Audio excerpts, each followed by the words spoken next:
Oh, hello, John. It's wonderful to be here. Yeah, it's very good to see you.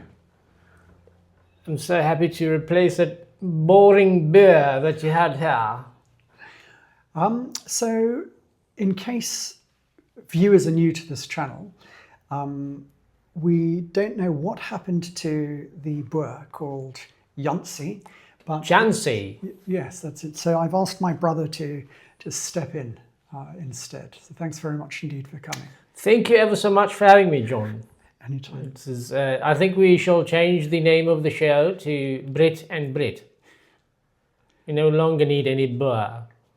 All the Boers, in fact, should go to America, where they belong. But I have news for you, John. Yes. I am actually Jancy! Oh, extraordinary. What happened to you? I shaved. I got rid of the monkey and I turned into a man. Not that you're a monkey if you don't shave. That's all I'm saying. I know. I have respect for people with beards. Any case, welcome back to yet another episode of Brit and Boer. We are looking for a Bantu, so it's Brit, Boer, and Bantu. Oh, that'd be great. But we haven't found one yet. Kolani, let me know if you'd be interested. Kolani is a friend of mine. Okay, you must introduce him. Yeah, very nice guy. Or Clement, for that matter. He's a Xhosa, also a friend of mine. Is that Clement with an X? No, not Clement. Clement. I can't remember his other name. Very nice guy. Any case, I surround myself with nice people. I've learned in life that that's a good thing to do. When you're an ass, sorry, that was close. Yeah. When you're an ass, you try to surround yourself with nice people, and it makes life better for you. In any case, welcome back to Brit and Boer, not Brit and Brit. And today, I mean, we spend seconds on this show. We really go out of our way to kind of the planning. Well, minutes. I mean, the setting up the camera, the green screen, which is hopefully going to change. And I probably need to switch off my phone. Things like that. It's a lot of prep that goes into the show. But this week, I think we're just going to wing it. So both you and I are excited about something. It's not an emerging tech anymore. It's been around for a while now, and that's AI. So I want to know, Jean, how is AI affecting your life? Yeah. And okay. do you like it? Do you think it's good? Yeah. What do you, if anything, what do you think is bad? What do you think the future is? Do you think people should use it? Yeah. Do you think the Amish should stop using buggies and start using engines? Or should they get rid of the wheel as well? Yeah. Do you see where I'm going with this? I do, yeah. No, it's a fascinating subject. Yeah. So let's discuss AI. I think the use of the word AI is redundant. It's already redundant. It's probably going to become more so. So what do we call it? Well, AI for now. Okay. Because it's still, but I think AI, if you think about it, AI has been around for a long time. Because what is a computer? It is artificial intelligence in any case. So it's been around since whenever. Well, Turing, was the Turing dude who built the gay guy Yeah. who built the first computer, basically, right? The decryptor. Yeah. Decryptor, yeah. And that was pretty much the start of artificial intelligence, right? Yeah. That was in the Second World War, if I'm not mistaken. Obviously, he was British. He was a Brit. He was not a Boer, because the Boer were sitting in the bush with the gun, while the Brits were kind of just okay. Any case, so that's where it started. Turing. I think that's where artificial intelligence. That wasn't artificial intelligence as we know today, but it was certainly the start of this whole thing. Yeah. I suppose I'd make the distinction between artificial intelligence and machine Learning, yes. Yeah. There we go. Yeah. And I'd make the same distinction with the human brain as well in terms Yeah. of a person's cognitive capabilities. Yeah. Yeah. See, a lot of people can recall information that's been programmed into them, but they have difficulty learning. They're not teachable. And so they have limited potential, even though they might score well on an IQ test. Yeah. Yeah. Yeah, and from what I understand, there are people with IQs that are off the charts, but they're literally quite useless. Yeah. I mean, Yeah. you get some of these, I don't want to use the word useless, it sounds rough. I don't want to be derogatory towards anybody.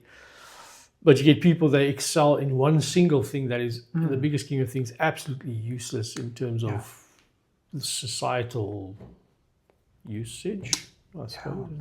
Benefit. So a person wants to live a balanced life, right? You want to get as balanced as possible. Yeah. Become as balanced as possible. So AI,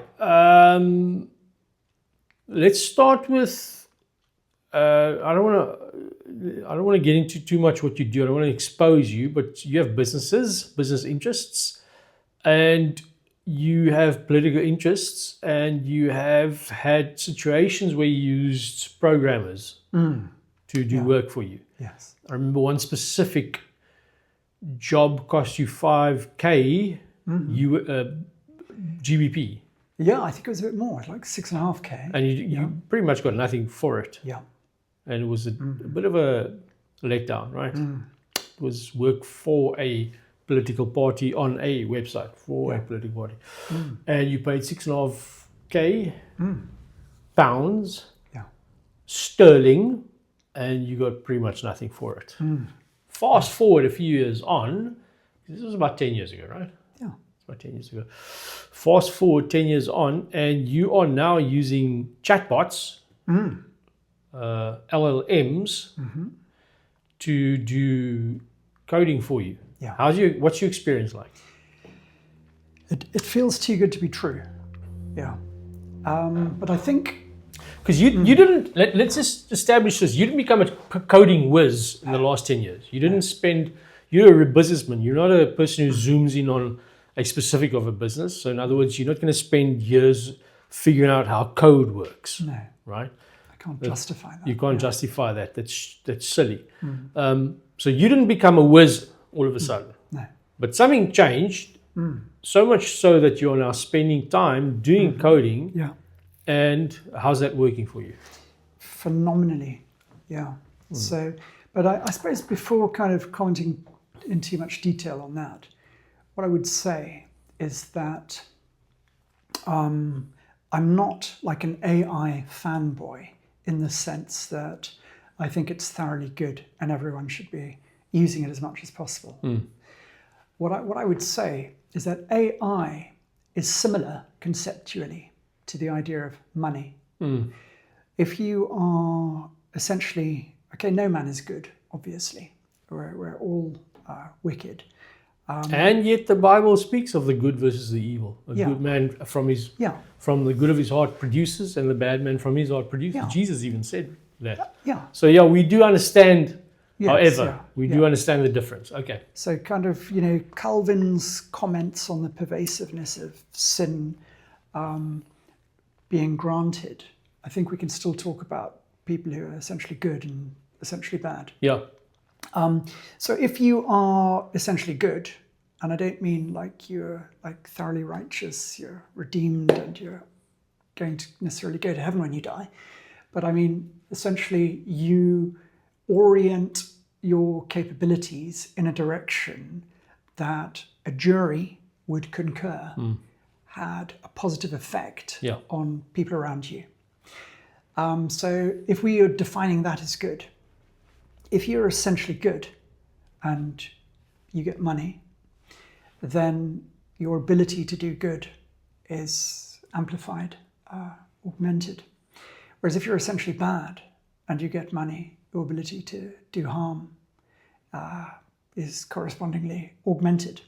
So if, for example, you're an enemy of humanity and you think that poor people shouldn't be allowed to give birth, you will use your vast resources to kill people and to, stop people reproducing themselves. And, so you'll invest in war, for example, unnecessary conflict, because you've got this kind of evil agenda that you have to contribute towards destroying humanity because you see humanity as a disease and all that kind of thing, which may sound weird, but actually there are a lot of very wealthy individuals who see humanity as a kind of a disease, and that needs to be controlled. And they're also, the problem is they also sell themselves as philanthropists. Yeah. So they would coat whatever they do as philanthropy, whereas we see through it and we know that they're misanthropes. Yes, exactly. It's exactly the opposite. Yeah. But we know also that Satan disguises himself as an angel of light. Yeah. And so it's very easy to do that. Yeah. If Satan is able to do that, then for a human it's much easier, I would say. I mean, if scammers, As easy, if scammers walked around with T-shirts saying scammer, they wouldn't be very good at scamming. So the whole basis of how a con or a scam works is that you present yourself as the opposite of what you are, or you're not effective. But anyway, just going back. But also, sorry, they also, some of these guys don't necessarily think that what they're doing is wrong, though. They truly may be convinced that what they're doing is for the best of their kind. Yeah. I think the issue is what they consider their kind. So they would have different variables used in their mathematical equation than we would. Yeah, no, that's right. Yeah. Which is, I suppose, why I would say if you asked a jury of 12 randomly selected people from the electoral register, because I think your average jury... This is now the man on the Clapham bus, omnibus, yes. So if you and his friends. Yeah, that's it. Okay. So if you asked a reasonable person of sound mind whether it was a good thing to have a eugenicist agenda, they'd say, no, that's not really right. And even if you look at a place like the UK, where they recently tried to pass a law permitting assisted suicide, that was defeated, And we're talking about politicians voting, and politicians don't generally have much empathy, and they see themselves as maybe halfway towards that crowd that you were just describing, who have totally lost empathy and see humanity as a blight. So even if the UK's political class is capable of recognizing the problems of allowing people to kill themselves, and those are people really on the fringes of society who have maybe terminal illnesses, whether mental illnesses or physical illnesses, if it's not even appropriate that they should be allowed to terminate their own lives, then, how much more people who just happen to be born in the wrong socio-economic bracket, So anyway, just going back to, of course, we're talking about AI, and I would say it's the same thing. So the same thing in principle as money, that if you're good and you want to use your life and your resources and your intelligence to produce benefit in society or whatever is the extent of your reach within your community, then we would want somebody like that to have more money. But if we give money to somebody who uses it to, drink alcohol, drive a car recklessly, endanger people's lives, just at a very, very low level, small scale, then we would say, well, maybe it's not such a good idea for that person to have much money. They're probably better off just being hand to mouth, really just struggling to subsist, because they've already proven that if you give them more, they are at risk of harming themselves and those around them. So I would say the same principle is true of AI. Now, if you are a person who, let's say, is disciplined, and you recognize the necessity of maintaining your mind in a healthy condition, AI is a thoroughly valuable tool to you. because you're oriented in the right direction already. And AI massively leverages, or I don't know, South Africa, whether you say leverages like they did in America, but AI massively leverages your capabilities to... I feel like we need to say leverage. Oh, okay. I'm trying to prepare, if you know what I mean. Yeah. Hopefully you're also trying to prepare. Okay. So I think it massively leverages the individual's ability to become more of what they already are. So that would be my kind of proviso about whether or not AI is good per se. So I can't say it's good if it equips someone who's bad. But someone who is good, who has AI, just in the same way as if they have a lot of money, I think is a thoroughly good thing. And just to bring it back to when we speak AI, we speak specifically, like you said, large language models. Yeah. Not necessarily AI brains or AI type kind of. I'm talking about your general chatbots like Gemini, Grok. Yeah. Do you know why it's called a large language model? Because that terminology confuses me. Because I think it's just built on large language models. What is large language? Do I speak to that? It's large language models. So it uses massive amounts of language, and it builds on that. It builds from that. Gets built from that. And I think that's what it means. What do we mean by language? Do we mean like human intelligence? Yeah, I think language? Like literally English or French. Or yeah. Okay. I think that. I think our single viewer, if you know better, I mean, we can probably look it up, but we don't want to. We could ask a large language model. Yeah, we'd like you to actually leave a comment. But I think that's I think it's just built on language, and it's large models of language. Okay. Yeah. Because I see it more as a kind of a pattern identifier and extrapolator. Yeah. That's probably accurate. Yeah. Yeah. So I find that terminology, LLM, quite confusing. But obviously, you've got to use the same language other people use. So a large language model or machine learning. Yeah. So we're talking about that, and so my qualifying assessment of it is it's thoroughly good. It's been incredibly useful to me. I would say, do you know, like in the late 90s when we were discovering the internet, and of course people were saying, oh, it could be a force for evil. People, antisocial teenagers in their bedrooms who have been teased at school might learn how to make bombs and all this kind of thing. But yet the internet, I think, has been thoroughly good. I think it's created massive opportunity. And yet people can just sit in their mother's basement, stuffing their face with Doritos all day, just wasting their time on the internet, or not even bother getting out of bed and doom scrolling all day long. So obviously. Yeah, I have friends like that. Really? Yeah, they just doom scroll their lives away. Yeah. It's a terrible waste. Yeah. So, of course it can be thoroughly bad.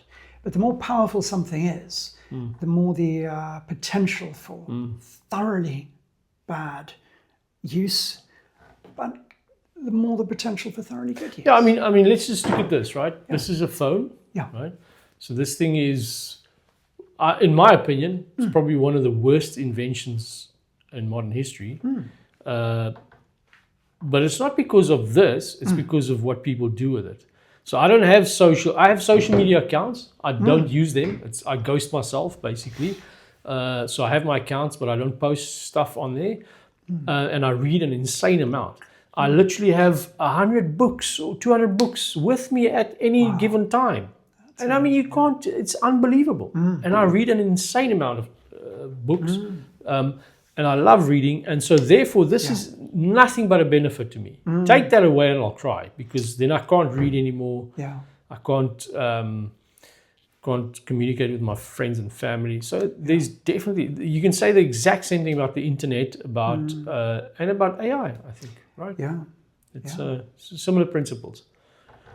But yeah, so at a practical level, and the way AI is so useful to me is that, do you know, any job that you have to do, it involves some aspects that are quite exciting and glamorous, enjoyable, but it involves some aspects that aren't worth delegating to somebody else, because the effort involved in communicating the objective to somebody else, if it's not like daily replicable and it's each task is unique, but long enough to be boring, but not long enough and repeatable enough to be worth training somebody else to do, those kinds of tasks mean that if, let's say, you're going to work for, I don't know, just to make the maths easy, you're going to work for 10 hours.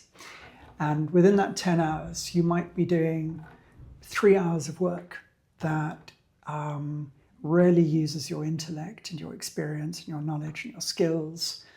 But that 3 hours of work probably sits within an overall 10 hours of work which on average may be a bit kind of boring, and in theory somebody else could be trained to do it if it happened often enough. The thing about AI is that 7 hours could be condensed maybe into an hour and a half.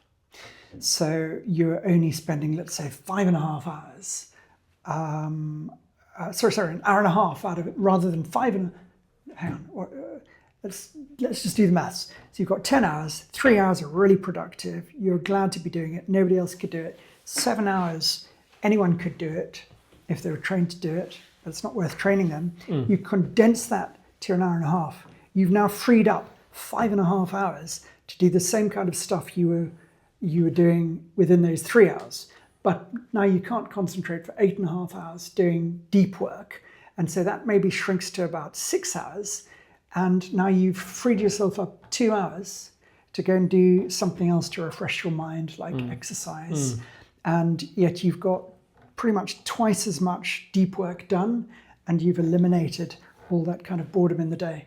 So I would say that's the effect of AI on my lifestyle personally. It allows me to get twice as much done, and to have more time. But you've taken it a step further. It's not just you, because what you're talking now is basically business systems, right? Streamlining of business systems and business procedure. Okay. Yeah. But you've taken it a step further. You're actually creating apps. Yeah.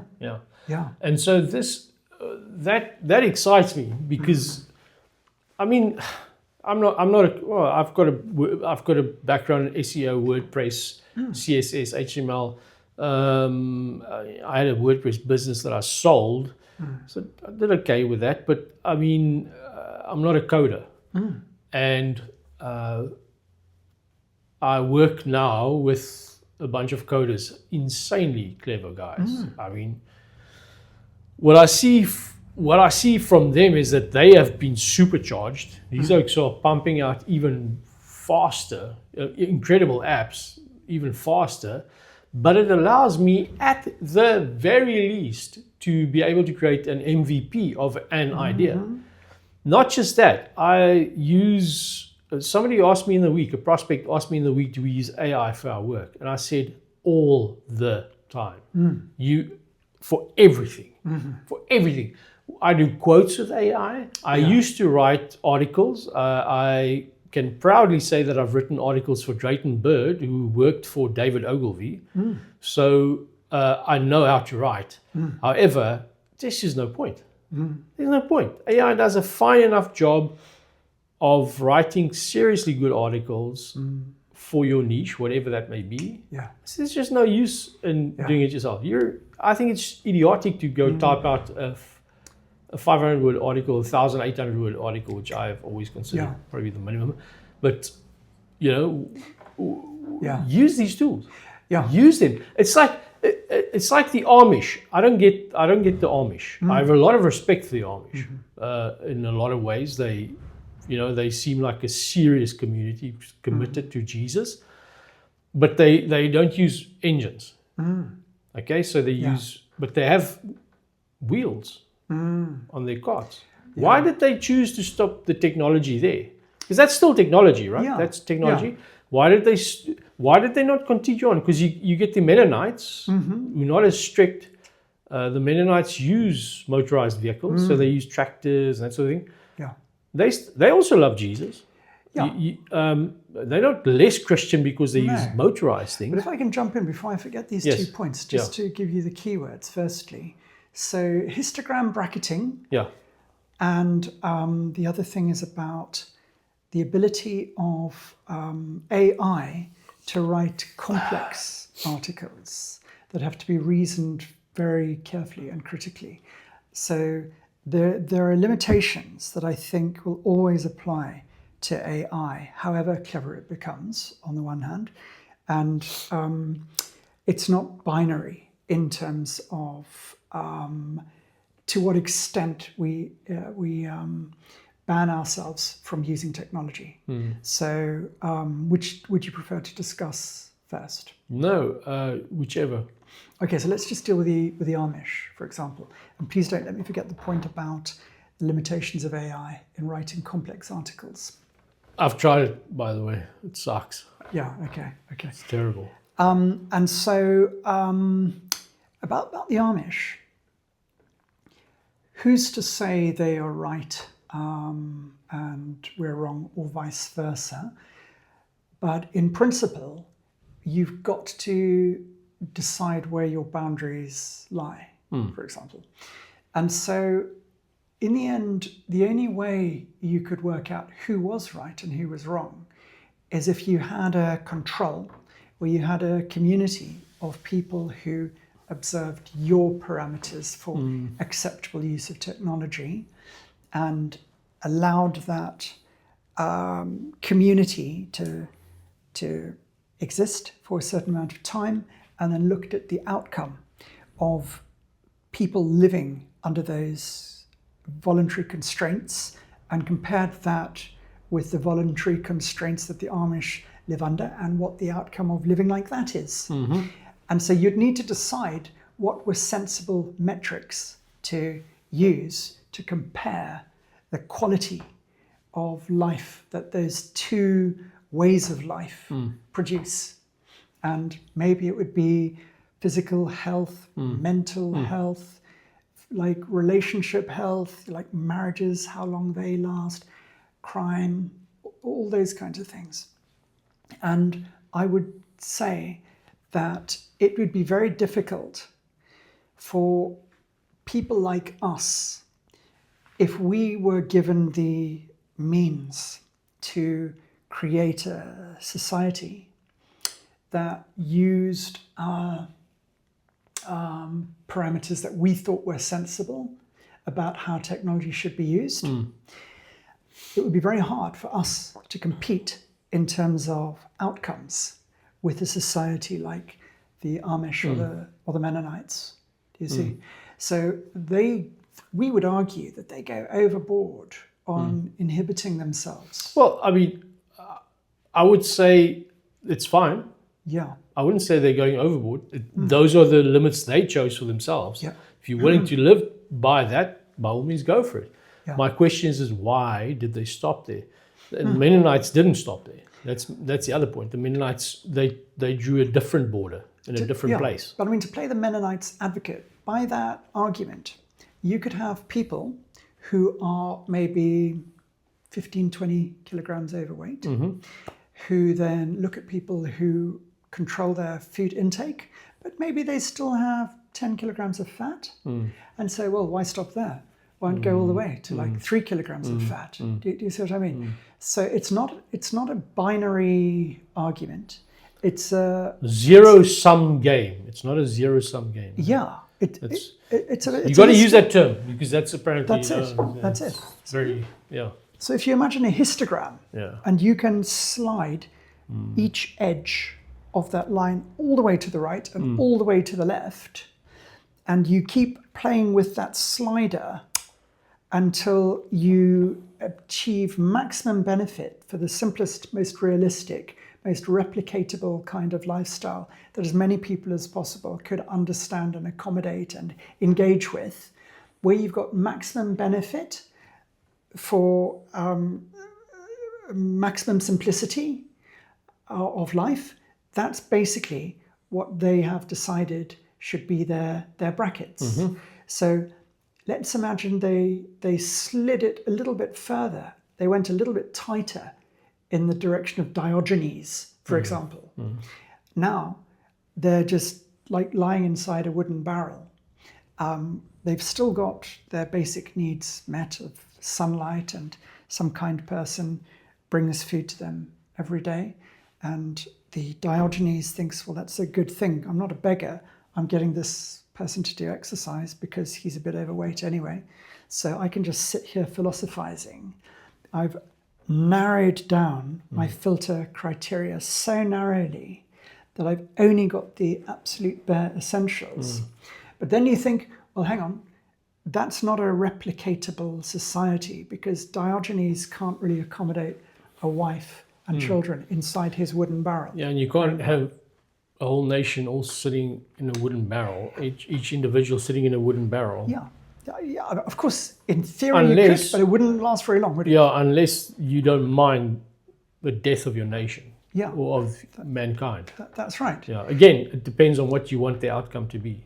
So, the desired outcome. Yeah. So he has, if you imagine a histogram where your bar charts on the left and right are very low and your one somewhere in the middle is very high, he has slid his sliders to be so close that he's only focused on the most essential needs that satisfy human life, like food and sunlight and shelter and water and very little bit of clothing. So he's got them super narrow. What we do in our extremely licentious, permissive, free-for-all, undisciplined society is that we drag those sliders to the extreme left and right. And we think we have the liberty of enjoying that vast range. But the costs on the margins outweigh the benefits we get in the middle. What you're saying is we long-tailing the hell out of life. Yes. Basically. Well, exactly. Into life, actually. That's right. Yeah, we from an SEO perspective. We're long-tailing, Yeah. and we get what we think are benefits, but there are serious drawbacks. That's it. So we're bending over backwards to catch a client that we're going to make $20 from, because we want 1 million clients that we're going to make $20 from, rather than having one client we're going to make $20 million from. That we could focus on and do extremely well at. Yeah. So life becomes a complicated, chaotic stress, trying to catch everything. Yeah. Whereas if we said, forget about them, we're just going to focus on the most efficient range, our life would be so much better. We'd have time to think about our decisions. We wouldn't be in the rat race, stuck in unproductive ruts. You could just focus on doing things that you loved, that were productive and effective, and have spare time to do more useful things for humanity. Have you ever built a histogram? Yes. Using AI? Absolutely. Aha! Yeah. You see? Yeah. AI is fantastic. Yeah, if I had to build a histogram on my own, it would probably take me many hours. Yeah. But with AI, you can build one in 2 minutes. Yeah. I saw a histogram on a website not long ago. It's on the Team Kilimanjaro website. Now, I'm not saying you should climb Kilimanjaro, but if you do climb Kilimanjaro, I think you should go with Team Kilimanjaro. But that's just what I think. Yeah. Well, that's very nice, but it's not actually on the teamkilimanjaro.com website. How would you know? I mean, do you have anything to do with that? Yeah, it's actually on the safari.vc website. I knew that. I'm just checking if you know. Yeah. Safari.vc. Yeah. Okay. VC for victory. Yeah. Okay. So the future of mankind in the light of AI. Do you think AI is the Antichrist? No. I think that the reformers probably got it right in terms of identifying the Antichrist as the Pope of Rome. But again, I mean, I don't want to make this a big kind of eschatological conversation. But No, it's about AI. yeah, but it is relevant to just super briefly discuss, because I have a theory. I don't know if I came up with this myself or it already exists, which I label as a terminal recapitulation of prophecy, of fulfilled prophecies being refulfilled. No, I think it exists. So double prophecy, in other words. Yes, but so for example... Or double meaning of Scripture. So to give you an example, it would be very hard for modern people with all their distractions and the dumbing down of their minds. With AI. Yeah, and that's the other side of AI that makes it so dangerous, because I actually think that AI will be responsible for, let's say, a reduction in modern humanity's IQ of somewhere between 10 and 20 points. Yeah, our collective IQ. That's dangerous, because that's going to leave people like me with a minus IQ. So that's why I try to read a lot and not use AI to do my thinking for me. Yeah.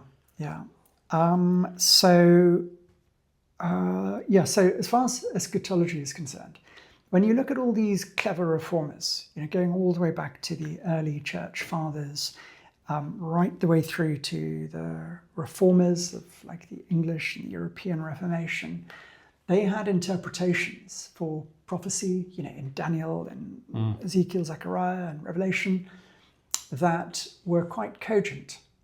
And when you look at modern churches, they dismiss most of that interpretation of the reformers as though these people were ignorant. And they attribute nearly all of that prophecy that obviously doesn't pertain to Christ's first coming. They attribute it to a 7-year period right at the end before Christ's return. And so they're essentially saying that all of these theologians, like Calvin and Melanchthon and Ridley and Latimer and all these, Luther, all of these thoroughly respected theologians, when they looked at prophecy, they didn't really have a clue. And yet when we, with our 3 years studying part-time in some modern theological seminary that doesn't even know which version of the Bible to read, when we look at prophecy, we know far better than all of those people. And I find that intellectually impossible to accommodate that point of view. And so when you look at their arguments with an open mind about how they argue that those prophecies were fulfilled or in the process of being fulfilled, and you do it with an open mind, a genuinely open mind, it makes tremendous sense. However, it also makes sense that so many of the prophecies could only really be fulfilled in a literal sense at the kind of final culmination of human history. And so you've got to reconcile that dichotomy, who is right and who is wrong. Now, it might sound weak to say, oh, don't worry, they're both right. Well, actually, I think they will end up both being right. Do you see? I think Calvin's interpretation, so you see, if Revelation wanted to be like a prehistory book, it could use much clearer language, but its language is so opaque. Deur mekaar. Yeah. It looks very deur mekaar from where I stand. Yeah. Very. It's almost like, it's like what Jesus used parables to confuse, not to clarify. Yeah. So it's the same thing with Revelation, it seems. Yeah. It's not to clarify. No. It's to kind of keep certain people at a distance. Yeah. And keep the insiders inside. Yeah. That's what it looks like in any case. Yeah. Yeah. No, I think that's fair. So anyway, this is not a discussion about eschatology, obviously, but all I would say is that I think when we talk about is AI the Antichrist, I know those references about something that will, I can't actually remember what they were. Do you remember the wording in Revelation? That does sound a little bit like something being created that has the power to speak, which obviously can't be human, because humans obviously have the power to speak. Do you know what verse I'm referring to? Not a clue.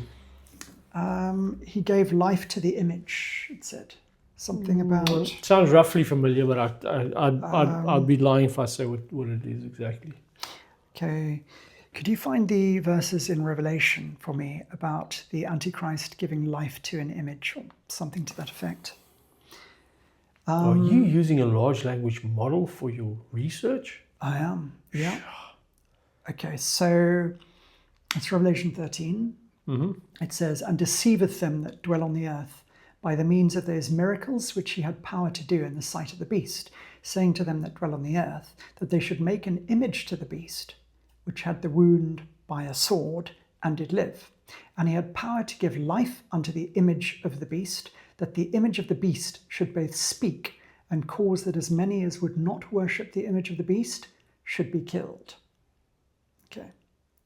So there's something about an image of the beast kind of being given life and having a lot of power. Now, when you think about where it's all going, there are fun conspiracies about what's really behind a lot of this technological development. And I think a lot of it kind of references, I think the same chapter, maybe Revelation 13, is it 16? Where it says, "And he causeth all, both great and small, free and bond, rich and poor, to receive a mark in their right hand or in their forehead, and that no man may buy or sell save he that hath the mark or the number of his name," something like that.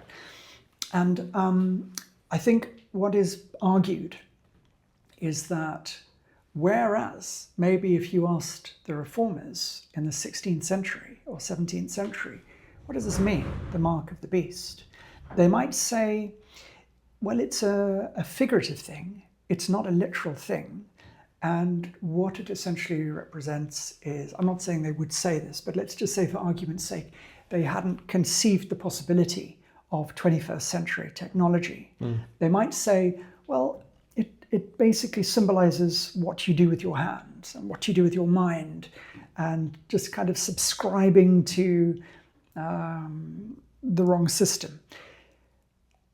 And maybe that's true, and maybe that could be the case. And I know, at the time of, there was actually a kind of a mark implemented at some point in the early, I don't know, sometime the first 3 or 4 centuries. But let's just say for argument's sake that it does refer to something that's going to happen within 3.5 years of Christ's return to earth. I think what they would argue is that what people like Elon Musk are working on, not that he necessarily has any idea that the technology that he's developing is going to be utilized in this way. But I think the argument runs like this, that initially there has to be a kind of a pretext to justify this invasive technology. And there's a very good one, because you have maybe disabled veterans who are paralyzed. And if you drill into their heads and stick a little chip there, then you can now allow them to move their wheelchairs, and they can use computers to talk very realistically by interfacing with the computer directly from their brains. And a few people would say that that wasn't a thoroughly good use of the technology, because you've got a person who must have a really frustrating life, sitting there with all his clever thoughts, and he can't speak them, he can't do anything with them. And now you've given him a whole new lease on life through this technology. But that eventually this technology is going to become so refined that you'll be able to go into a clinic. This is what the kind of conspiracy theorists argue. You'll be able to go into a clinic, literally inject something up the nostril. It'll kind of sit somewhere here in the brain, and it will kind of like reach out into your neural network and know how to stimulate maybe synaptic connections, pathways all over the brain, and have some kind of a wireless connection to some kind of external terminal where you can back up your information and get information from the terminal wirelessly and have that transmitted into your brain. And it can teach while you sleep your kind of neural network new skills. So you'll be able to wake up having downloaded a program with some skills, or the ability to do things that would have taken months of practice. Do you see what I mean? Obviously, you've got the problem of the muscles themselves having to cooperate, but it's going to be a huge advantage in terms of giving people abilities that formerly they didn't have. So I think the conspiracy theory is that this is in the process of being developed, and it's going to be sold to people as a massive benefit. But at the same time, every aspect of a person's daily activities is going to be monitored for their own benefit on some kind of a remote database, like in the cloud somewhere, which is all fine. And nobody wants to see an advert about something that they have no interest in. And so by monitoring their activity, their interests, their language, you can now serve them more relevant adverts, and not just adverts, but actually content. If the system picks up there's a little bit of a cold on the way, then hey, we can have tablets delivered to your door. You've got the right chemicals you need right now. That's it. You get little toggles, you give the permissions, and you won't even need to order them. They'll just come out of your credit system. Just on that point, Amazon apparently in the US, at one stage, I think they were criticized for this, but they used weather reports for displaying certain products, for pushing certain products. So so if they saw a hurricane warning or whatever, they knew that people would run out of water, so they pushed those types of products to that region specific. Yes. And so I found that super interesting. Yeah. I can't fault that. No. But I don't want a chip in my brain. No. Well, this is the thing, because if the conspiracy theorists are right, and whether you believe in a terminal recapitulation of prophecy, in other words, all the prophecies that have been argued already to have been fulfilled, that relate to that period of history post Christ's incarnation and physical ministry, an establishment of his spiritual kingdom ahead of coming to establish his earthly kingdom. If all of those prophecies that he didn't fulfill are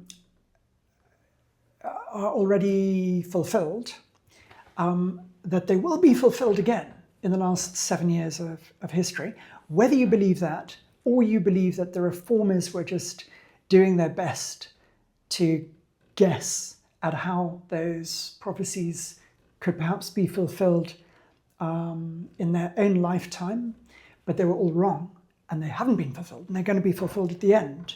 There are very strong arguments in favor of the possibility that there are prophecies in Revelation, including these ones in Revelation 13, that still need to be fulfilled. And if they still need to be fulfilled, the only way they could be fulfilled is in a kind of a hyper-literalist capacity, because that's all got to be condensed into 7.5 years. So you can't say it's 1,280 years from some kind of papal declaration up until the French Revolution and displacing Rome's power over Europe and that kind of thing, because you're not going to have the time. It's got to literally be 1,280 days, for example. So anyway, let's just work on the basis that it may be correct that there will be some kind of physical fulfillment of these prophecies. The only sensible way to interpret them is by humoring some of these suggestions of the conspiracy theorists. Which would then mean that the world, when I say the world, I don't necessarily mean everyone, like in remote places, in rural communities throughout Africa. But let's say what most people think, most Westerners think of as being the extent of the world. Most of those people would have access to some kind of technology that will allow them to interface with some kind of remote server somewhere through some kind of wireless technology. And when that happens, although there will be very conspicuous benefits like there are right now from AI, from phones, from the internet, the argument is that the harm is going to massively outweigh the benefit in terms of a government with an appetite for control. It's like a drug addict. He might just start with marijuana and then someone introduces him to something a bit harder and then eventually he's a heroin addict. So I think governments, we might have mentioned before, have a similar addiction to control and power. And so it's like a reverse frog in hot water situation. They don't even realize that they grow more bloodthirsty for power. Yeah. They don't realize they may think that they're doing society a favor by becoming more harsh. Yeah. And they think they have to crack down on freedoms. Yeah. That's it. And they may think it's for their own good or for the good of the people. And you could see very easily how the argument could be made with very little effort and very little resistance. I mean, let's just imagine. So it's now it's the 28th of March. The war in Iran has been going on for about a month. So let's now imagine that Trump decides to send in a ground invasion into Iran because he's intent on regime change, just for argument's sake. And so let's imagine over the course of the next 3 months, he sends in, but it all is incremental, so it's not to shock the party. This is not a criticism of Trump or military tactics or political messaging or anything. It's an inevitability in terms of how information has to be communicated to populations to prevent panic. So let's imagine this week he sends in 10,000. Within a couple of weeks, he sends in 30,000. Within a couple of months, he sends in 100,000.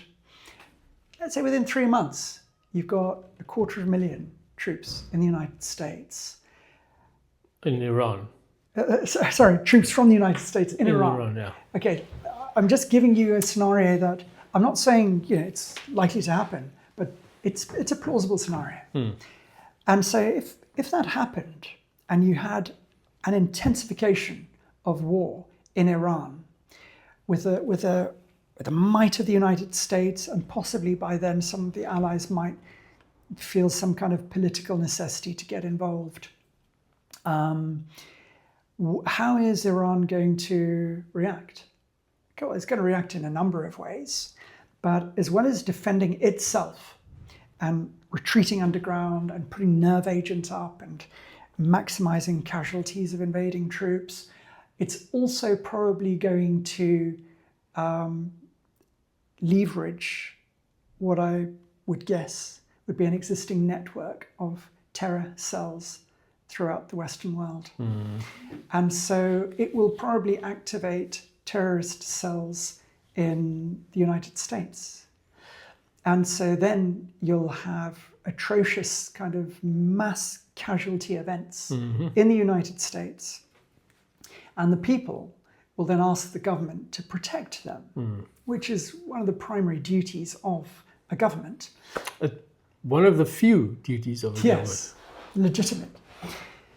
And so where that happens, let's say a government with no malicious intention, no desire to exert an inordinate degree of control over its own people, will be being pleaded with by its own people to increase its control over society. So what are they going to do? They're going to think, well, hang on, how do we work out who are the terrorists and who are not?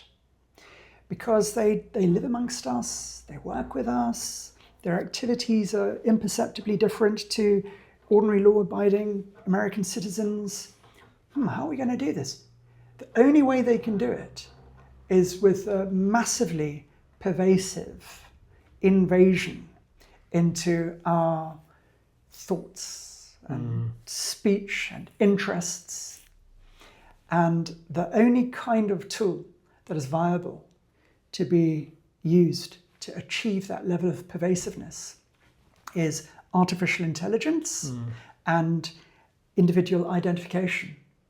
How are you going to identify individuals so that you can associate behaviors with specific individuals that you can then intercept? You need to be able to know who it is you're observing, and you need to be able to track that person and know where they are at any given time. That could create an extremely strong appetite for chipping people. Okay. Something which in the past would have sounded really crazy, but we got close to it during COVID. We had a situation where if COVID intensified... I don't like to use it during lockdowns. Oh, yeah. Because a lot of people... I don't want to blame COVID. COVID's not the problem. Because we had Ebola, which is literally deadly. Yeah. But nobody did anything about Ebola. Yeah. I mean, there was this outbreak in Africa, and Ebola is one of those things I think 90% of people who get it die, right? I don't know what the kill rate is. Yeah, but I know it's like much higher than COVID. Yeah, I think Ebola's kill rate is 90%. It's literally deadly. Yeah. Right? Nobody locked down anything for that. No. Right? No. Nobody locked down anything. It wasn't long before the whole COVID things happened. That was in Africa. We all went on with our lives. That's it, yeah. Right? But when COVID came, that's why I don't want to say it's COVID, it's lockdown. I refer to the 2020 period as lockdown periods because there's a difference. Yeah. I don't want to blame a virus. Yeah. I do want to blame governments or... Certainly. Not necessarily governments. Well, yeah, governments too, but higher ups. Yeah. I think it was. Yeah, I think it was planned. But in any case, be that as it may. Yeah. So during lockdowns, we came close to being chipped. Yes. Yeah. And this is not fries. It's not like chips that you put in your mouth and eat. Yeah. So I mean, I don't know if we could say we came close to being chipped, but let's say we came into territory where the prospect of circumstances only developing a little bit further could have required that individuals be chipped in some way. Okay, so we had mobile phone apps where you could have a little QR code that other people could scan and they would see whether or not you'd had certain vaccinations. But of course, not everyone can have a mobile phone. And in some places, or if they can, it's not necessarily reliable. The battery might die. They may only have a primitive mobile phone that's not capable of displaying this kind of app. And so for one reason or another, whether because phones are going to become, obsolete, let's say within, 10 to 15 years, who knows? Or because there are some people who will never have the financial means to have a smartphone. For either of those reasons, there's a strong case that is already ready to be made in circumstances requiring this kind of action for having something on the body that allows you to identify that person. And not just to identify in terms of looking at an ID card, because that doesn't really tell you very much. Imagine you're law enforcement and you're trying to protect your domestic population against terrorist attack. And someone shows you an ID card. Well, what are you going to do with that? Okay, you just see the person's face, their address. That doesn't really tell you their risk profile. But imagine now that a person can scan something on your body, let's just say, in the right hand or in the forehead, and then they will be able to see on their computer what your risk profile is.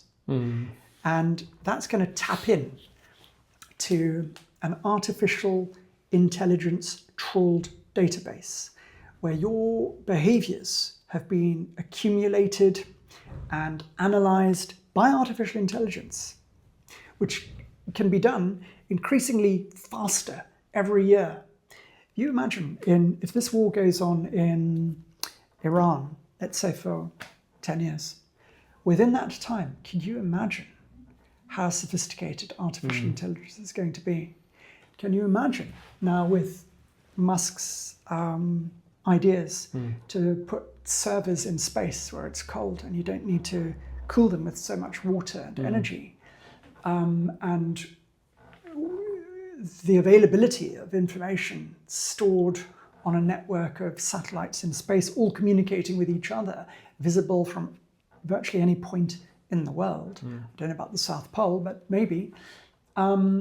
So if you've got cold servers processing all this information so fast that we can all access from pretty much any point on the world, pretty much instantly, law enforcement, and you've got AI monitoring a database where all of our conversations are kind of pre-seed and uploaded into, it's going to be very easy to have very accurate risk profiles on individuals.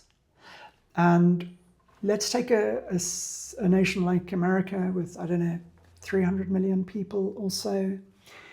If this war goes on in Iran for another 10 years, which I think is likely, then I can very, very easily see how, even if, let's imagine, it's got nothing to do with prophecy and it's just a bizarre coincidence, I can still see the same scenario developing. Now, by that stage, I wouldn't want you to say, oh, but John, you said AI was a good thing. So I'm never going to say AI is a good thing in an unqualified way. Yeah. So for me, I look at AI and it's suspiciously close to Jesus to me. I know what you mean. I've heard people say, oh, how can God listen to everyone's prayer all at the same time? Yet they get on their computers and they use the same program that a million other people are using at the exact same time. Yeah. I find it fascinating that they have a problem with omniscience of God and the omnipresence and the omnipotence and all of that, but they use machines that are literally, it's literally like Jesus. This thing, it's as close to Jesus you can get. Yeah. But I'm saying it with respect to Jesus. I'm not saying this. I'm not being funny. But so the Antichrist is close to Jesus. Yeah, he has to be close to Jesus, right? At first, in any case. So I'm not saying AI is the Antichrist, but it's definitely what's that grooving the grease towards that, right? It's kind of greasing the groove. Greasing the groove. It's like kind of keeping things on track so that when he appears, it's much easier for us to ingest. Yeah. And if this recapitulation idea is correct, then there will be some kind of image.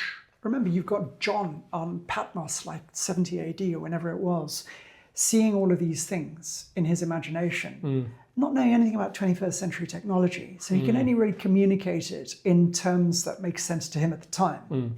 And on the basis of those limitations, it could sound like an AI system, that has a massive amount of power, that is leveraged by Antichrist. Do you see? So it could well be that AI, well, I say could well be, I don't see how it could not be, unless something happens to wipe out technology that we have. Like a huge EMP strike. Yeah, exactly. Yeah. And even then, we could, even if an EMP strike wiped out all the technology we have, we could then build it again quite quickly. Very quickly. Yeah. And I think that's what AI... Okay, let me ask you this. Yeah. Do you think AI is going to reach singularity? Because I listened to an interview... He was a mathematician. They call him the godfather or the father of AI. The British guy. No, he's an American. Oh. A mathematician. Okay. Super bright guy. Okay. Yeah. It's not Noam Chomsky. No, it's not. It was another guy. He passed away, I think, in 2016, and they had an interview with him in 2015. It was his last interview, I think. Okay. And I mean, he was quite an interesting guy. He's an atheist, I think. And he was convinced that AI was going to reach singularity. Okay, I've heard different versions of what people mean by that. Well, what do you mean by that? But become human, basically. Let's simplify it and say become human. Become a self-sustaining, thinking, reasoning entity like a human. Okay, so what do you need to be a living thing? You need movement, excretion. You need a soul as well.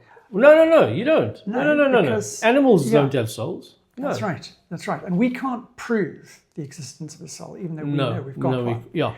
So objectively, you need movement. Mm-hmm. Obviously, we've got to slightly analogize the classification. Yeah.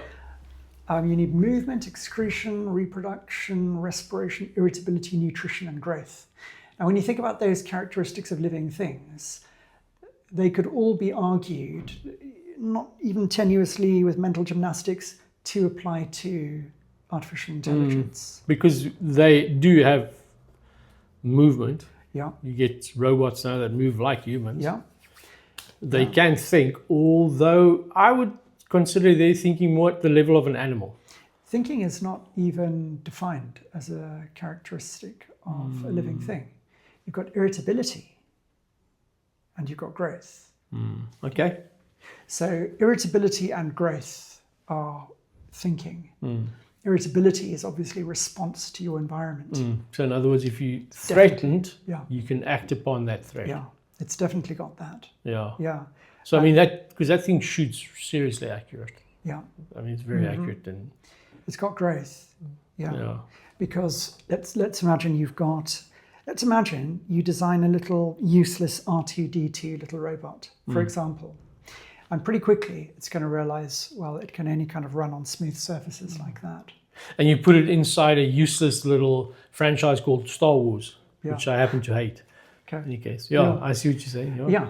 So then, but you give it access to a factory and you give it carte blanche to develop code, to instruct all the component fabrication terminals in that factory to produce whatever it designs. Think how quickly it could produce like a 3D CAD drawing to feed into a machine to produce a leg for itself. You see what I mean? Yeah. So it can produce a leg for itself. You know, it can transmorph its body into any form it likes in a very short space of time. So it has growth. Irritability, of course, is just response to environment. Nutrition, of course, it needs to be able to receive power and excrete. And it excretes in terms of heat, transduction of kinetic energy into heat. Yeah, so it's not necessarily excretion as we think of it. It's just a transfer of energy. Yeah.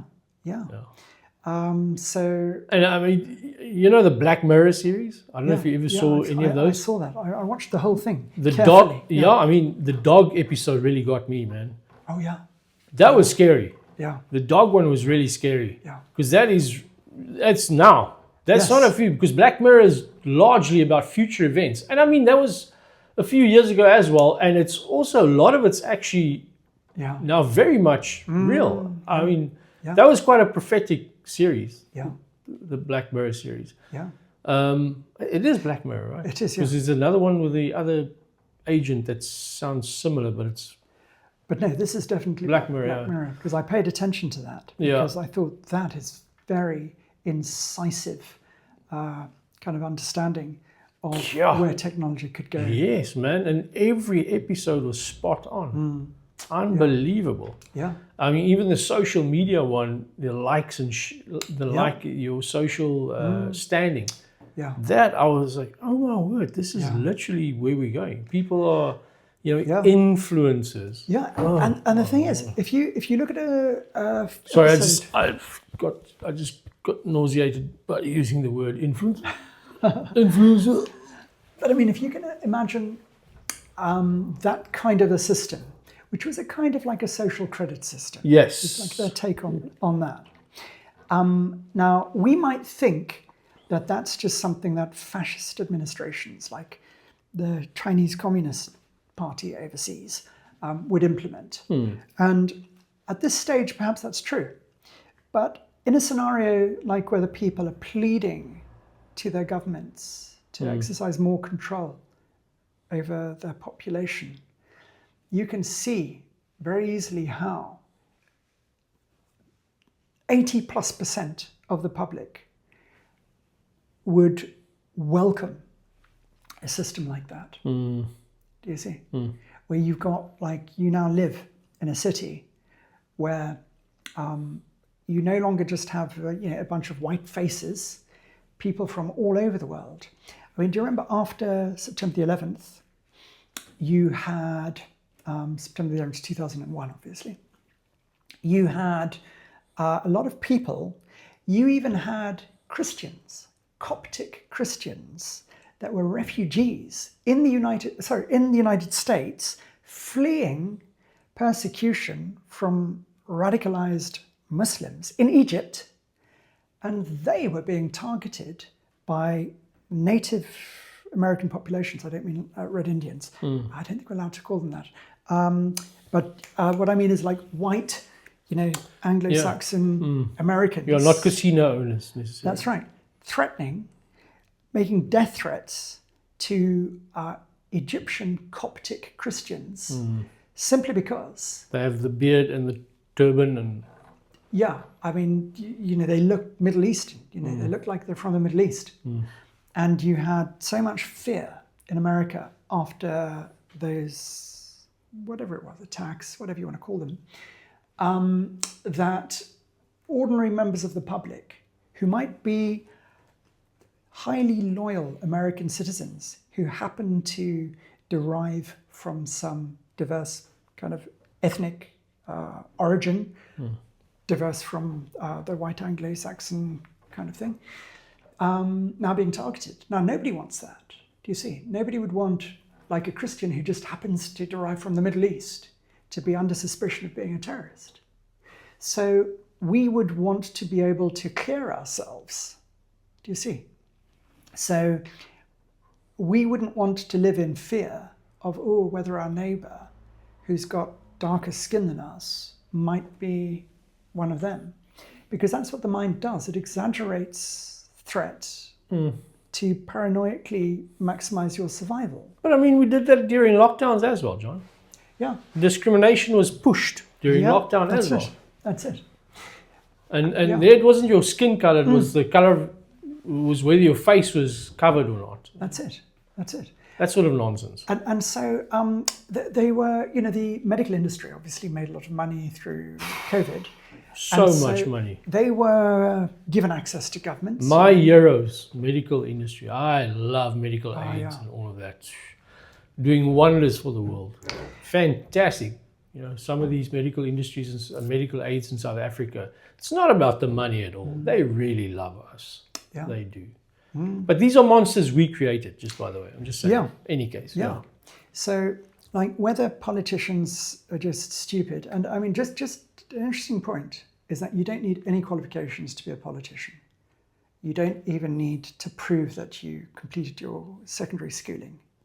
Well, that's very clear in South Africa. Yeah. I mean, you look at the qualifications of the politicians of the ANC government, you'd be shocked to see some of the former presidents. Yeah. President Jacob Zuma, for instance. It's a classic case of that. Yeah. So in any case, So the thing is, whether it's just stupidity on the part of the political class or whether it's more like corruption and lobbyists from the medical industry, making it in the interests of the political class to promote certain messaging that obviously favors their own economic interests. I'm talking about the medical industry, whatever it is. The fact is, you had a very close relationship between the medical industry and Western governments throughout the world.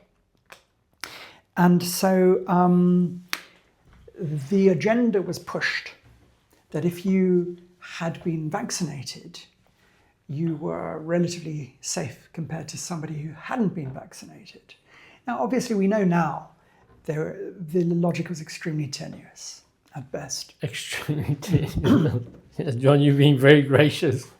But let's just say that, there was that embarrassment of everyone saying you've got to have it so you don't infect other people. And then you don't get it yourself. And then the next thing you do get it. And then now if you have the vaccines, you can still get it yourself and you can still pass it on to somebody else, which would of course mean that your man on the Clapham omnibus may really struggle to understand the benefit of having it. But never mind, let's just imagine that wasn't the case. And that if you got the vaccine, you were safe and everyone around you was safe from you.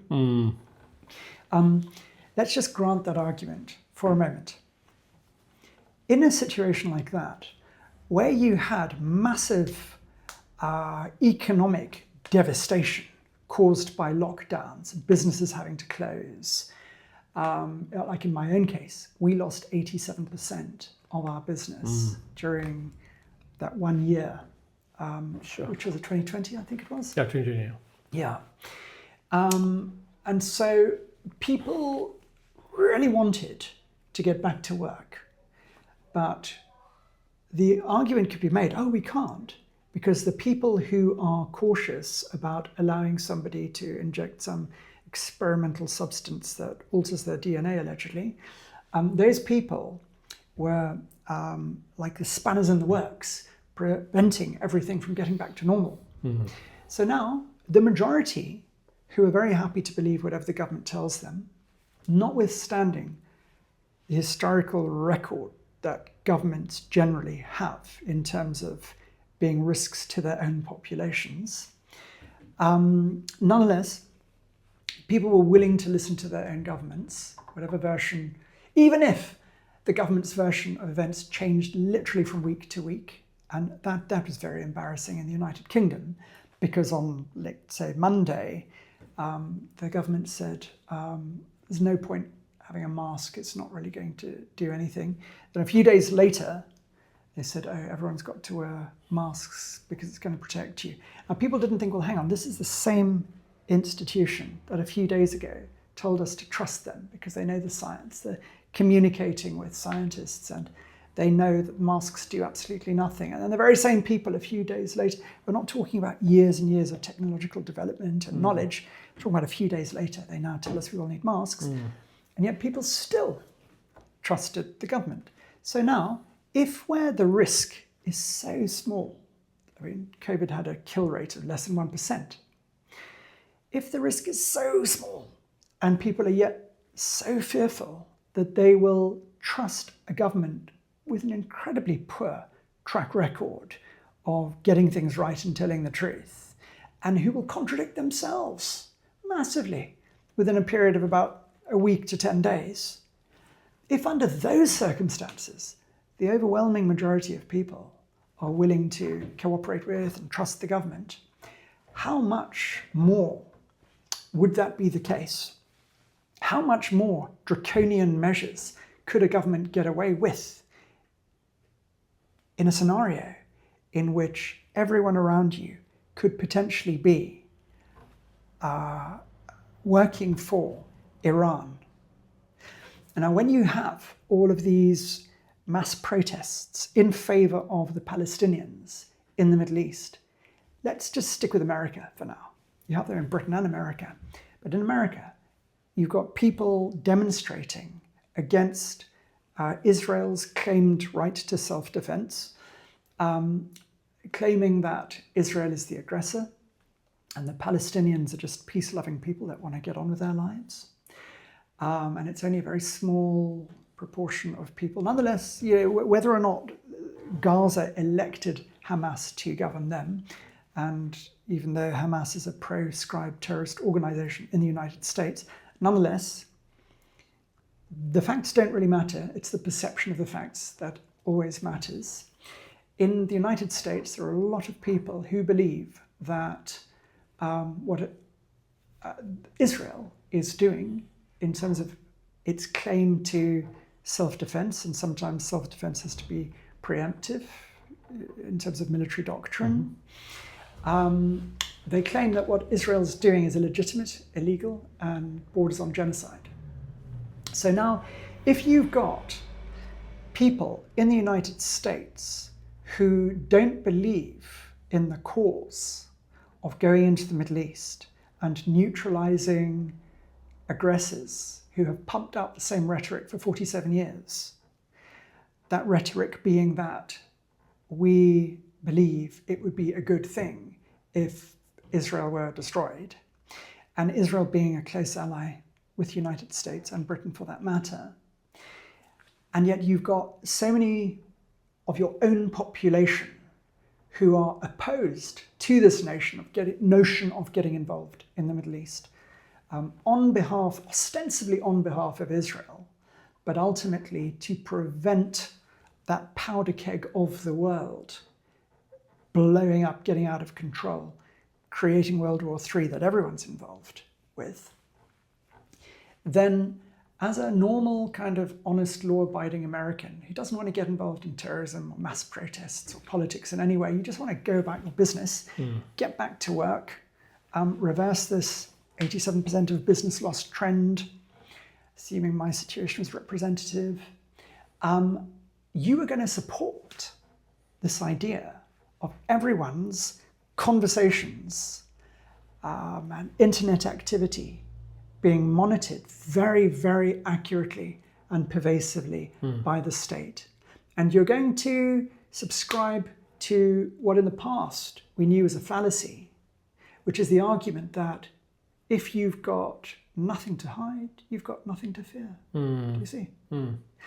And so you could even have an honest government in a country like the United States implementing a system like that genuinely to protect its people. And then they get voted out of office because they've had to do things which were unpopular in the short term, even though they had long-term positive effect for that nation. So the nation then elects con artists, scammers, to replace that government. You mean Democrats? Well, one might argue that. And so then these people are in the pocket of vested interests. Now, vested interests who stand to gain an awful lot by utilizing the information that is now made available, that has now been made available by virtue of what an honest government did genuinely to protect its people previously. And now you can see, you could have a situation where what we fear about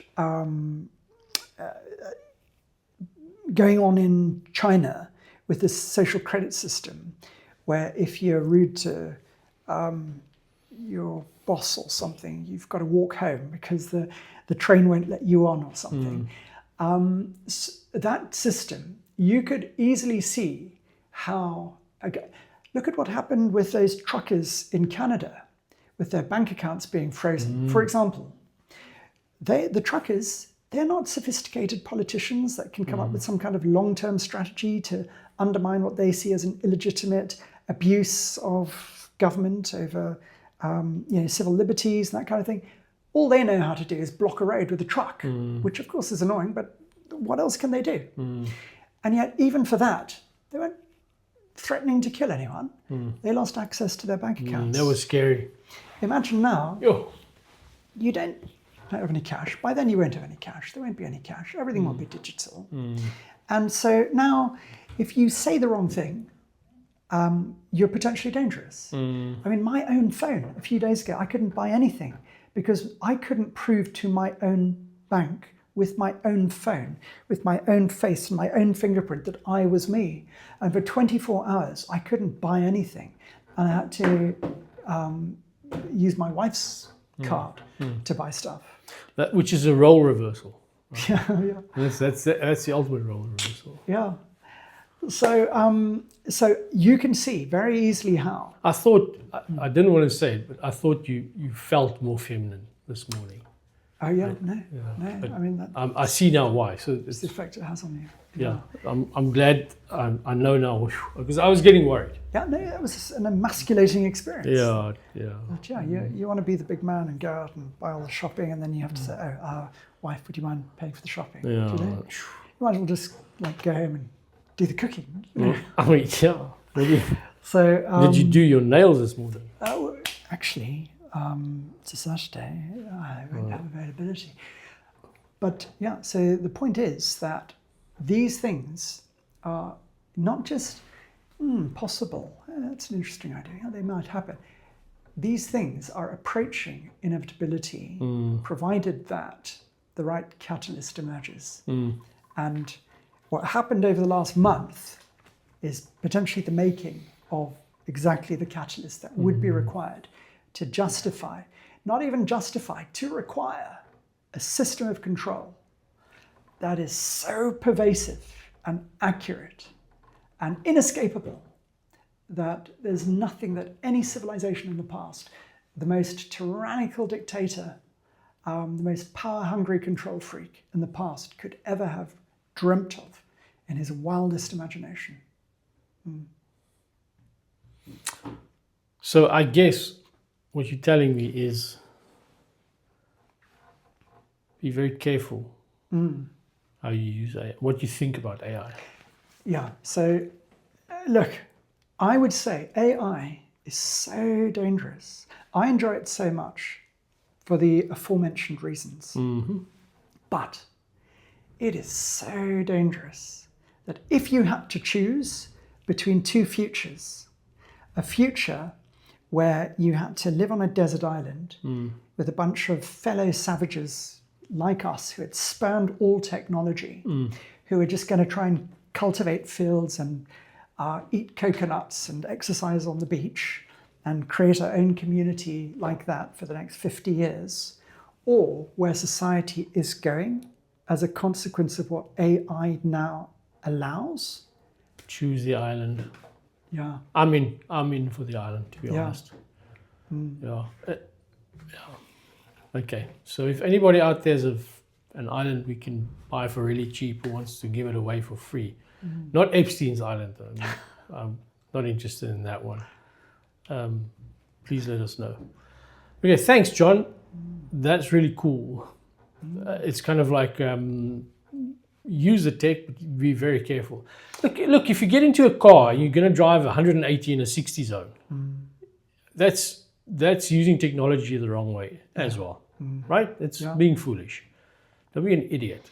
Yeah. Don't let the thing think for you, and be very careful about where this is going. And, it's like you said the other day, you had a discussion with a theologian about whether that theologian was convinced that the mark of the beast is not a physical mark, but some sort of, what's the word they use?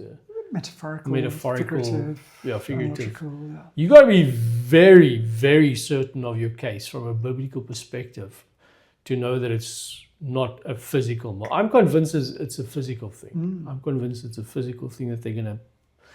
And what the outcome of that could be is that it's going to leave us normal thinkers behind, because it's going to stimulate your brain to such a degree where you can be a superhuman. It's going to be like steroids for your brain, right? Yeah. And so that leaves a normal thinker like me behind, which in business terms, you're obsolete. It makes you obsolete. In a way. Which makes the case very attractive to get the mark, right? So, Yeah. But of course, you've got to factor in the cognitive decline that you will experience in the process, because we use AI as a kind of a mental labor-saving device to such an extent that whereas in the past, if I asked you, let's say we had a disagreement on something, and I asked you to convince me, and you said, okay, I'll give it some thought. You might go home, think about it for a week, do your reading, genuinely engage with all these sources, these different opinions, then decide to write me a couple of 1,000-word essay, with a nice clear introduction explaining what the essay is going to do, what arguments are going to go through. Then you go through them one by one and you cite your sources and you reference them all at the bottom in a way that I can read them. Then you draw your conclusion and you give it to me. And I can understand what was in your mind and I can follow the kind of logical train of thought. And then I might go back and read my sources, do my thinking and write back an essay to you. Now, this is normal. Okay, I'm not saying like friends would have written essays to each other, but do you know what I mean? If you are trying to articulate your argument to convince another person, whether or not you'd actually physically write an essay, we do that just when we're talking anyway. If I say, oh, but I heard someone say such and such a thing, you might say, well, what's the provenance of that? And if I say, oh, it's some bloke on the train, okay. Not on the... So you're basically pushing me to cite a more provenient source. Yeah. Do you know what I mean? So this is the way we're normally doing things. We're genuinely reading, genuinely trying to understand other people's ideas, and then working hard to articulate those ideas in a way that's compelling, convincing, persuasive to the person that we're trying to help disabuse of a wrong way of thinking as we judge it. And that's the capacity we all have now at some level. The problem with AI is that you delegate your thinking to AI and you just ask AI. You can ask AI to produce an essay. It will read all the sources. And then the conclusion, if you just read a 2,000-word essay written by AI, you might very easily agree with it because you haven't actually had to engage with all those sources yourself. You haven't looked at the opposing viewpoints. Do you see what I mean? Yeah. And so if an EMP strike comes in that scenario, the guy with the chip, you'll be fried. Yeah. Remove that intellect from him, he's got nothing. That's right, yeah. He's got nothing because he didn't have intellect to start off with. That's it. It was all fake. It was not his. Yeah. I mean, with AI, I have to argue quite a lot with AI to get it back on the straight and narrow, because what it does is it looks at the sources that have done best in SEO terms throughout the internet. And often those sources promote a similar narrative, do you see? And so, for example, let's imagine you have some ailment and you want to work out what you need to do to fix it. What most people would do, let's say up until 2 years ago, is they'd go on Google or a good search engine and they'd type in maybe their symptoms, and then they'd get a few websites. Invariably, all of those websites on Google that would appear on the first results pages and maybe the second, who knows, even up to the third or fourth, all of those are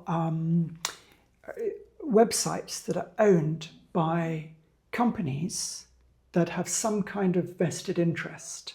In the medical industry. That's right, like WebMD, for example. Yep. And so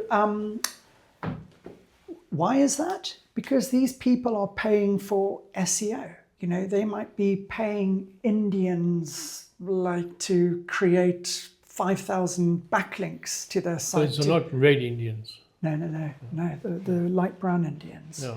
To create articles on the internet that all point to them to make them look more relevant, or they might be paying SEO teams to stay up to date with hints on what the algorithm's doing and constantly re-optimizing their site, doing all the tricks that ordinary people can't afford to do. They don't have the available time, they don't have the resources to pay other people to make their site convince Google that it's more relevant than the others. And so inevitably, the top results on search engine results pages are produced by entities that have a vested interest. No. And so the first thing an LLM is going to learn from are those pages. Exactly. So it's the trickle-down effect, basically. That's right. And obviously, when you look at something medical, for example, which is an easy example to really use as a kind of case study for this, does the medical industry benefit more from solutions or exacerbated medical problems? Obviously, if it's exacerbated, there's longevity in in their industry. Is there any person in business who, if given the option to serve a client once and let them go off and enjoy the rest of their life, or to get a repeat customer that comes back to them every few months, would go for the former rather than the latter option? It's a established fact that it's much easier to sell to an existing client than it is to find new clients. Yeah, it's literally 13 times I've read. Yeah, it's literally that much easier to sell to an existing client than it is to find a new client. So would something like the medical industry benefit more from telling people how to solve their own medical problems, or from turning them into repeat customers? No, it's much easier to turn them into repeat customers. And and using fear is a very good salesperson. Very good salesperson. So this is the problem with AI, that AI's access to information is biased towards sources that have a vested interest in not assisting you in genuinely solving your own problems, but temporarily ameliorating them to turn you into a long-term customer. Yep. And so because of that, people will lose even what little critical faculty they have remaining in terms of thinking for themselves. Do you see what I mean? Like, oh, I'm sick. I've got this problem, that problem. What's wrong with me? What should I do? It's going to then look at all those top results and say, okay, go and see a doctor. Firstly, I'm not a doctor, so go and see a doctor. Okay, what's that going to cost you? A couple of $100 or whatever. And then take this medication. Then you'll say, the doctor will probably advise this kind of medication. And what does this medication do? Oh, well, the FDA's approved it. And oh, yeah, because the FDA is God, and whatever that approves, it's correct. Yeah, that's it. And so it'll then convince you to be. So let's imagine you're a lady who's just suffered a disappointment. You could be a man, but let's say you're a lady who's suffered a disappointment, and now you're feeling really down, and you ask your AI, oh, what should I do? I've suffered this disappointment. It'll say, well, here's a list of therapists nearby. Then you say, well, if I go to the therapist, what will they do? Well, then it'll say, hey, well, the great news is that there are selective serotonin reuptake inhibitors that they could prescribe for you. Would you like to know what SSRIs do? Yes, please, tell me. Okay, well, they work by and they'll basically sell you the idea of addicting yourself for the next 10 to 15 years to something that's going to suppress your body's own ability to secrete serotonin or dopamine or whatever it is your body and brain needs to remain healthy and independent of external chemical interception in your normal healthy daily habits. Do you see what I mean? And so if you are not delegating your thinking to artificial intelligence, you remain a kind of a critical thinker, a logical person, and that trajectory just continues in a normal, healthy way. You look at everyone else who's now delegating their logical processes to AI. It's all homogenizing them in favor of what vested interests want them to become intellectually, which are docile repeat customers for their product. You're going to have a massive advantage over them, aren't you? So even if they've got a little chip in their brain where they can just think, create an app that does such and such a thing, and bang, it's there. Okay, and put that on my smart glasses, or have a little contact lens that superimposes it like a 45 centimeters in front of my eye, and they might have that, be able. They're still not very useful with that, because they are becoming.